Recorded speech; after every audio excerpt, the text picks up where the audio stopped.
একটি মজার কথা বলতে এলাম।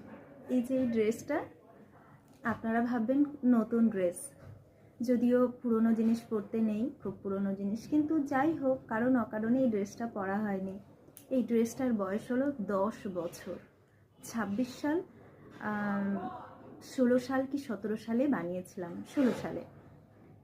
তো প্রায় 10 বছর, আর কীরকম যেন নতুন হয়ে আছে, তাই না? তো এইরকমই থেকে গেছি। আসলে আমি এই কথাটা বারবার বলি যে আমাদের মনঃসংযম, আহার সংযম, এই সব জিনিস খুব প্রয়োজন। আর এটাই হচ্ছে আমাদের জীবনে ভালো থাকার রহস্য। ভালো থাকুন, সুস্থ থাকুন এবং 10 বছর ধরে একই রকম থাকুন।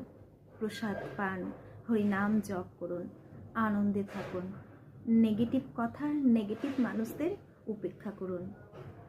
একা একা থাকতে চেষ্টা করুন, শিখে যান। একা থাকা মানে একা থাকা না, কৃষ্ণের সাথে থাকা, শ্রীল প্রভুপাদের সাথে থাকা, গুরু মহারাজের সাথে থাকা। হরে কৃষ্ণা।